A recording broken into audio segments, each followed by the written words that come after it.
ঝিরিঝিরি বৃষ্টি পড়ছে। নদীর পাড়ের কাঁচা রাস্তা কাদায় মাখামাখি। দূরে নদীর পানি ধোঁয়াটে কুয়াশার মতো। নদীর পাশের টিনের চালার ছোট্ট এক চায়ের দোকান। দোকানের চাল থেকে টুপটাপ করে পানি পড়ছে। দোকানের ভেতরে হারিকেনের হলুদ আলো টিমটিম করে জ্বলছে। সেই আলোয় রঘু কাকা মাটির চুলায় কেতলি বসিয়ে চা বানাচ্ছেন। দোকানের সামনের বেঞ্চে বসে আছে দুজন গ্রামবাসী, বিমল আর কার্তিক। এই বৃষ্টি আর নদীর শব্দ মিলিয়ে কেমন যেন ভয় ভয় লাগছে। তুই তো সব কিছুতেই ভয় পাস। এই নদীর পাড়ে আমি কত রাত কাটিয়েছি জানিস? কই কই আমার তো কিছুই হয়নি। সব রাত একরকম হয় না বাবা, কিছু রাত নিজের সাথে নিয়ে আসে ভয়ঙ্কর অভিশাপ। রঘু কাকার কথায় দুজনেই চুপ হয়ে গেল। বাইরে হঠাৎ বাতাসটা একটু জোরে বইতে লাগলো। বাতাসের কারণে দোকানের টিনের চাল কাঁপতে লাগলো ঝনঝন শব্দ করে। রঘু কাকা, এবার তুমিও শুরু করলে তো? তোরা কি জানিস এই দোকানের জায়গাটায় আগে কি ছিল? বিমল কৌতূহলী হয়ে জিজ্ঞাসা করল, কি ছিল? অনেক বছর আগে এখানে একটা নৌকা ডুবেছিল। মাঝরাতে ঝড়ের মধ্যে পুরো নৌকা নদীতে তলিয়ে যায়। নৌকাতে যারা ছিল তারা কেউ বাঁচে নাই। আচ্ছা, তারপর তারপর কি হলো? তারপর থেকে বৃষ্টির রাতে এই নদীর পাড়ে নাকি ভেজা কাপড় পরা একজন মানুষ হাঁটতে দেখা যায়। সেই দোকানের সামনে এসে দাঁড়ায়, কিন্তু দোকানের ভেতর ঢোকে না। এই রঘু কাকা ভয় দেখাচ্ছিল। ঠিক তখনই দোকানের বাইরে থেকে কারো হাঁটার শব্দ ভেসে এলো। মনে হচ্ছে কেউ কাদার মধ্যে ধীরে ধীরে হাঁটছে। সবাই আতঙ্কিত হয়ে তাকিয়ে রইল দোকানের বাইরের দিকে। বাইরে দাঁড়িয়ে থাকা ছায়াটা ধীরে ধীরে দোকানের দিকে এগিয়ে আসতে লাগলো।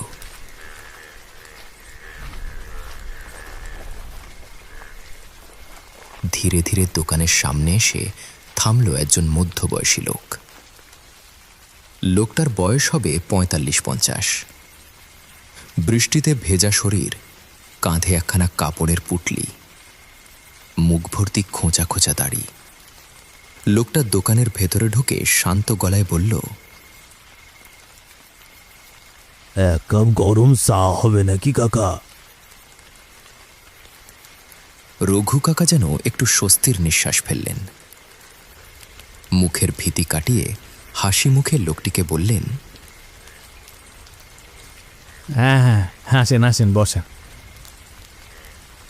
লোকটা বেঞ্চের এক কোণায় বসে পড়ল। আমি তো ভাবছিলাম অন্য কিছু। লোকটি শুনে ফেলবে। এই বৃষ্টির রাতে কোথা থেকে আসছেন দাদা? হাটে কাপড় বিক্রি করে ফিরতেছিলাম, কিন্তু নদীর পাড়ে বৃষ্টি বাড়ায় এখানে আশ্রয় নিয়েছি। লোকটির কণ্ঠটা অদ্ভুত শান্ত, কিন্তু তার চোখ দুটো কেমন যেন ক্লান্ত। কিছুক্ষণ সবাই চুপচাপ দোকানের বাইরে নদীর দিকে তাকিয়ে রইল। তারপর লোকটা নিজেই বলল, আপনাদের গল্প শুনতেছিলাম, ভূত টুতের কথা বলছিলেন বুঝি? এই রঘু কাকা ভয় দেখাচ্ছিল। লোকটা ধীরে চায়ে চুমুক দিল। তারপর নিচু গলায় বলল, ভয়ের জিনিস রে শুনে হাসতে নেই। কিছু ঘটনা সত্যি মানুষের জীবনের বদলে দিতে পারে। দোকানের ভেতরটা আবার চুপ হয়ে গেল। আপনার জীবনে এমন কিছু ঘটেছে নাকি? লোকটা কিছুক্ষণ নদীর অন্ধকারের দিকে তাকিয়ে রইল। তারপর একটা দীর্ঘশ্বাস ফেলে বলল, প্রায় 10 বছর আগে। সেই রাতটার কথা এখনো ভুলতে পারি নাই। সেই দিন মাল নিয়ে গেছিলাম অনেক দূরের একটা গ্রামে। বিক্রি বাটা শেষ হতেই সেদিন অনেক রাত হয়ে যায়। বাইরে তখন ঝিরি ঝিরি বৃষ্টি পড়তেছিল। দোকানে টিনের চালের ওপর বৃষ্টির শব্দটা যেন গল্পের সঙ্গে মিশে যাচ্ছিল।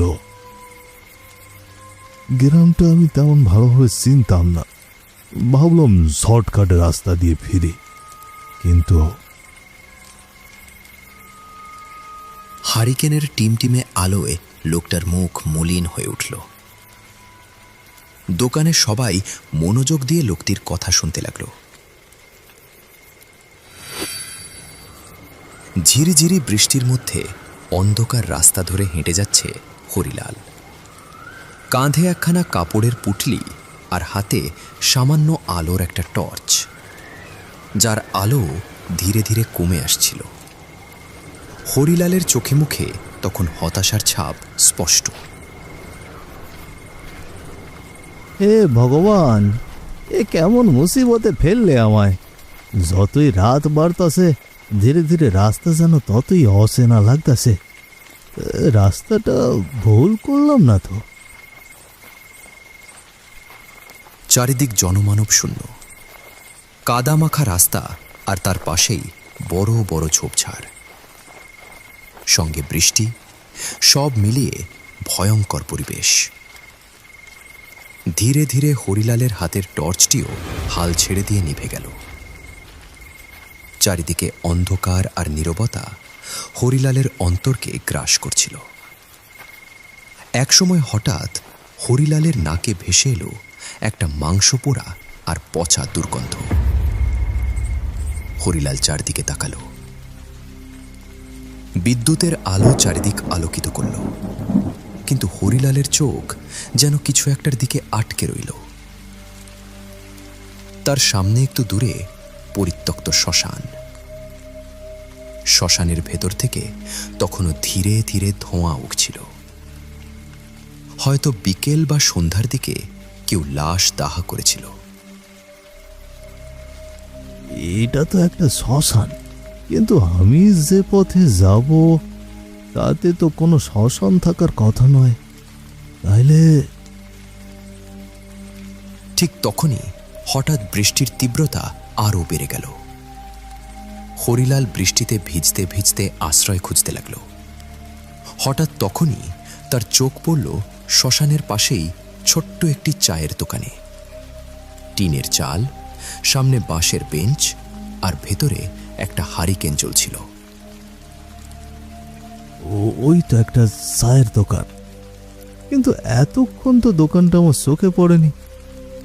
আর তাছাড়া এত রাতে দোকান খোলা, তাও আবার শ্মশানের পাশে। হয়তো আমি একটু বেশি ভাবতেছি। রাতের বেলা লাশ দাহ করতে আসলে তো অনেক জিনিসপত্রই লাগে না। এখানে দাঁড়ালে এবার আমার কাপড়গুলো ভিজে যাবে। অনেক কিছু ভেবে শেষমেশ হরিলাল দৌড়ে দোকানের ভেতরে ঢুকল। হারিকেনের হলুদ আলোয় চোখে পড়ল একজন মধ্যবয়সী লোক। গায়ে ময়লা গেঞ্জি, কাঁধে গামছা।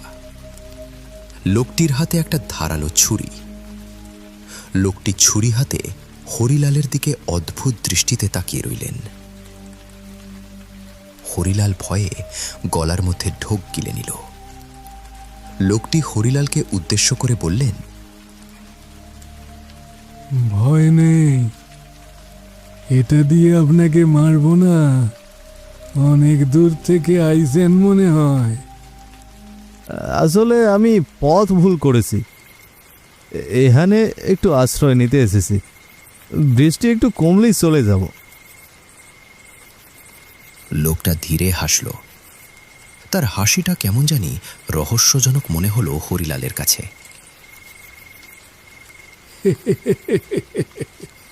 বসেন, চা খান। বলছি যে দাদা, ওই বড় রাস্তার মোড়ে যাওয়ার জন্য কোন পথ দিয়ে যেতে হবে? যে পথে আইছেন সে পথেই ফিরি যান, এখন ঠিক রাস্তা পাইবেন। লোকটির কথা হরিলালের কাছে বেশ রহস্যজনক মনে হলো, কিন্তু তার কিছুই করার ছিল না। এই বৃষ্টির রাতে এই দোকানটি তার একমাত্র আশ্রয়স্থল।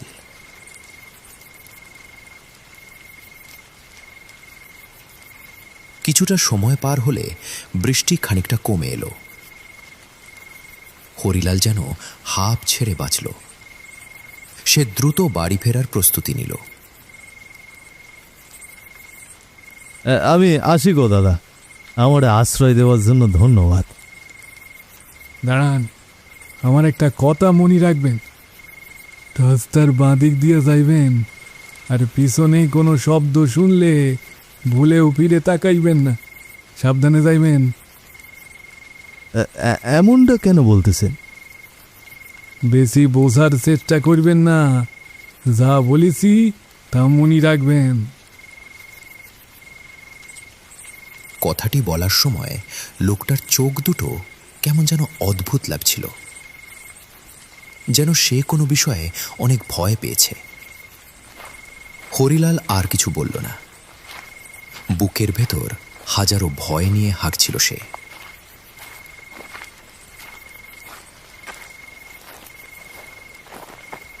দোকানদারের কথাগুলো হরিলালের বারবার কানে বাজছিল। ঝিরিঝিরি করে কুয়াশার মতো বৃষ্টি তখনও পড়ছিল। চারপাশে অন্ধকার। হরিলাল লোকটির কথা মতো বাঁ দিকের সরু রাস্তা ধরে হাঁটছিল। এক পাশে শ্মশান, আরেক পাশে ঝোপঝাড়। মাঝে মাঝে বিদ্যুতের আলো চমকিয়ে খানিক সময়ের জন্য সবকিছু আলোকিত করে ফেলছে, তারপর আবার সবকিছু ডুবে যাচ্ছে গভীর অন্ধকারে।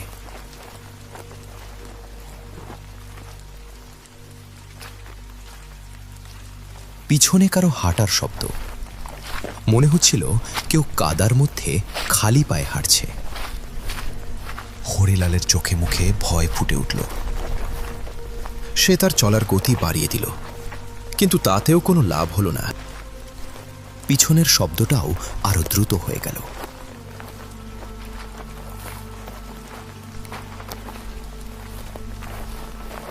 কিছুক্ষণ পর হরিলাল অনুভব করল শব্দটা একদম তার পেছনে। মনে হচ্ছিল হরিলালের কাঁধের কাছে কেউ শ্বাস নিচ্ছে। হরিলালের গলা শুকিয়ে গেল, তার শ্বাস যেন গলার মধ্যে আটকে গেল। ঠিক তখনই হরিলালের কানের কাছে খুব আস্তে কেউ বলল, দাঁড়ান। হরিলালের পুরো শরীর ঠান্ডা হয়ে গেল। সেই আওয়াজটি মানুষের মতো, কিন্তু কেমন যেন ভাঙা আর কর্কশ। হরিলাল দৌড়াতে চাইল, কিন্তু তার পা যেন ভারী হয়ে গেল। আবার সেই গলা, পিছনে তাকান। হরিলাল এবার সাহস করে পেছনে তাকালো। বজ্রপাতের আলোয় হরিলালের চোখে পড়ল এক ভয়ঙ্কর দৃশ্য। সাদা কাপড়ে মোড়া একটা লম্বা মানুষ দাঁড়িয়ে আছে রাস্তার মাঝে। তার পা মাটির ওপরে ভাসছে। মুখ দেখা যাচ্ছিল না। অন্ধকারের মধ্যে শুধু দুটো সাদা ফ্যাকাশে চোখ জ্বলছিল। এমন দৃশ্য দেখে হরিলালের হৃদস্পন্দন যেন বন্ধ হয়ে গেল। আমারে ছেড়ে দাও, আমারে ছেড়ে দাও, কে আছো? বাঁচাও, আমারে বাঁচাও।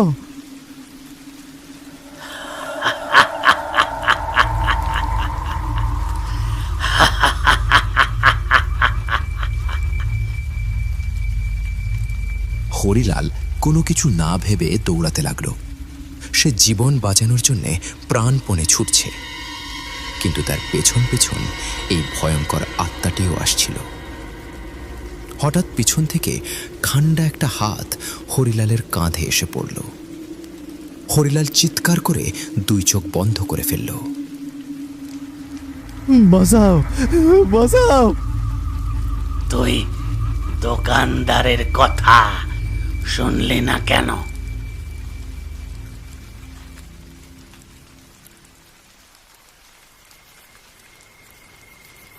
তারপর তারপর কি হলো? চারিদিক নিস্তব্ধ। লোকটা ধীরে ধীরে মুখ তুললেন। তার চোখ দুটো অদ্ভুত শান্ত। সে আস্তে করে বলল, তারপর যখন আমার জ্ঞান ফিরল, আমি সকালবেলা শ্মশানের পাশের রাস্তায় পড়েছিলাম। দেখলাম গ্রামের কিছু লোক আমারে ঘিরে ধরেছে। কিন্তু সবচেয়ে ভয়ঙ্কর কথা কি জানেন? কি?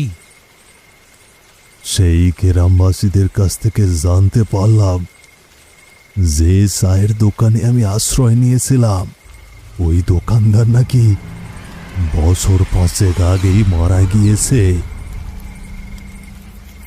লোকটার কথা শেষ হতেই দোকানের ভেতর একদম নিস্তব্ধ হয়ে গেল। শুধু টিনের চাল থেকে টুক টুক করে পানি পড়ার শব্দ শোনা যাচ্ছিল। বিমল ও কার্তিক দুজনের মুখই ফ্যাকাশে। রঘু কাকাও আর কোনো কথা বলছেন না। হারিকেনের হলুদ আলোয় সবার মুখ কেমন অদ্ভুত লাগছিল। ঠিক তখনই বাইরে বৃষ্টিটা একটু কমে এলো। লোকটা ধীরে ধীরে উঠে দাঁড়ালো।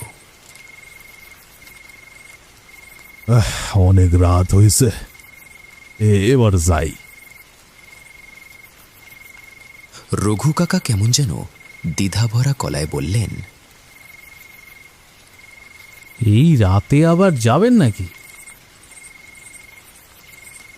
লোকটা একটা রহস্যজনক হালকা হাসি দিল।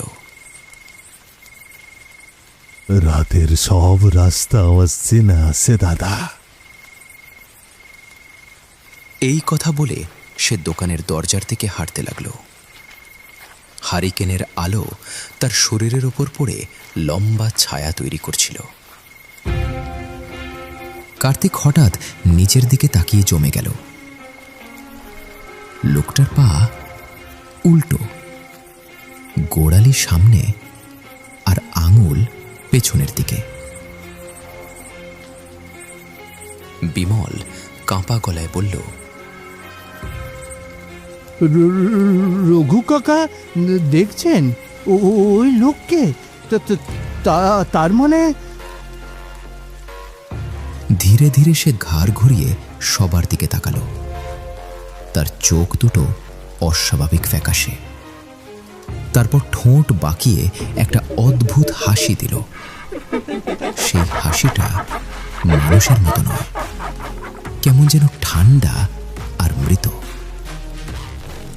এক মুহূর্তের জন্য দেখা গেল লোকটার পুরো শরীরটা কুয়াশার মতো ঝাপসা হয়ে গেছে। তারপর সে ধীরে ধীরে বৃষ্টির অন্ধকারের মধ্যে হাঁটতে লাগলো। প্রিয় বন্ধুরা, আশা করছি আমাদের আজকের ভিডিওটি আপনার ভালো লেগেছে। আমাদের আজকের প্রশ্ন, চায়ের দোকানটি কোথায় ছিল? অপশন 1 শ্মশানের পাশে, অপশন 2 কবরস্থানের পাশে। আপনার সঠিক উত্তর, নাম, কোথা থেকে আমাদের ভিডিওটি দেখছেন তা কমেন্ট করতে একদমই ভুলবেন না। গত পর্বের আমাদের প্রিয় বন্ধুরা হলেন শাহজাহান সর্দার মাঠপাড়া থেকে, দুমদুম কলকাতা থেকে, বিশ্বদেবনাথ নদিয়া থেকে, সুষুকুমার বৈদ্যবাটি থেকে, কাসেম কুমিল্লা থেকে, ইউসুফ টাঙ্গাইল থেকে, জীবন গোরাইন ওয়েস্ট বেঙ্গল থেকে, চাহেন লোহার ওয়েস্ট বেঙ্গল থেকে, দেবু ঝাড়গ্রাম থেকে, মারুফ খুলনা থেকে, রাজিয়া বেগম সাদিকা ঢাকা থেকে, আমির হামজা গাজীপুর থেকে, শাইকা মোহাম্মদ মোর্শেদ আলম মরিশাস থেকে, শ্রীবন্তী রয় পশ্চিমবঙ্গ থেকে, রাজশাহী থেকে, ইফতি যশোর থেকে, সিমরান হক পারুলিয়া থেকে, রাব্বি সাবিতা খাতুন আকাশ ঝুমা নাদিয়া থেকে, গৌতম তারাপীঠ থেকে, আতিক ইসলাম বরিশাল থেকে, শাহিন আশিক লাঙ্কা আসাম থেকে, সুব্রত সরকার ওয়েস্ট বেঙ্গল থেকে, ক্রেজি হিউম্যান শামসুল আল গোলপাড়া থেকে, তারুণ মজুমদার ওয়েস্ট বেঙ্গল থেকে, মোহদেন নিজাম হবিগঞ্জ থেকে, রজত সঞ্জিত রয় নীলাফামারী থেকে, আবরার বগুড়া থেকে, মোহদেন তাহের পাপিয়া ঘোষ, রিয়াজুল আলামিন নীলফামারী থেকে, সাকিব নওগাঁ থেকে। আপনিও যদি আপনার নাম কার্টুন ভিডিওতে দেখতে চান তাহলে অবশ্যই কমেন্ট করতে একদমই ভুলবেন না।